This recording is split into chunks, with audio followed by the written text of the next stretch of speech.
We are from different political parties. NRM will field their candidates, we'll field ours. And as far as Lira City is concerned, we have already picked our candidate, and that's the candidate for the woman is Betty, who is unopposed in the UPC primaries. So we're going to fight for that seat. And that is part of the democracy. Can you be a little bit clearer? Who is Betty?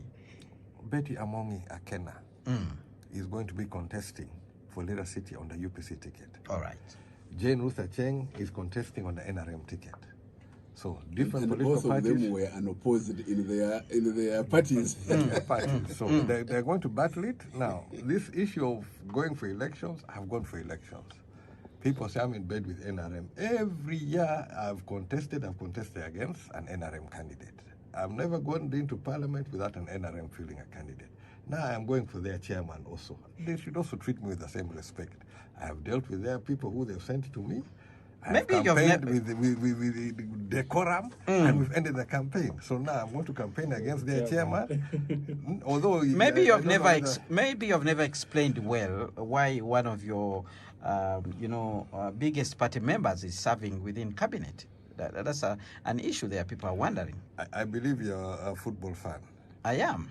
Now, recently we've had I'm a Man U supporter, by the way. We've lent some players from time to time. I think Rashford was recently on loan. On loan. Yes. So you can lend a player on loan, but the player still remains part of your team. Oh. And when we're going through these issues, and also for me, I look at things on two levels. When the election is over, the election is over. Now it is Uganda. When you've reached parliament, from my point of view, you are serving Uganda. Whatever reasonable thing comes from the other side, you listen to. Whatever reasonable thing comes from your side, you listen to. You should be able to separate that issue and do the best for Uganda. At least that is as far as my policy is concerned. I'm not going to be opposing for the sake of opposing. I will oppose for the benefit of the citizens.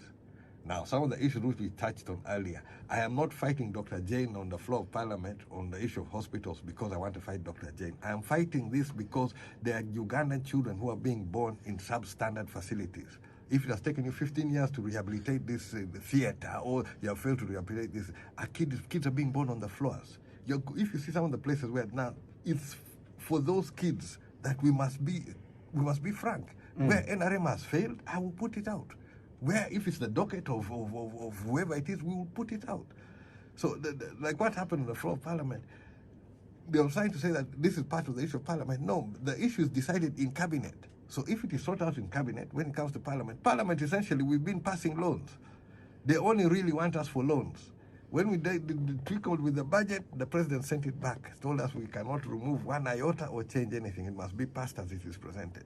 But it's only loans. Now, even loans, we have been, the last loan we passed when we were proroguing parliament, no report, nothing, all rules suspended, and the loan just arrives and passes on the same day. And in prorogue parliament, there's no way you go through those processes. So parliament in some ways has been misused, abused, but that doesn't mean we stop here. We must still work towards the Uganda we want, and we're definitely going to do that one. As UPC, we've got a lot of items which we're going to present. There's history which I can correct, which I intend to do as we head into 2026.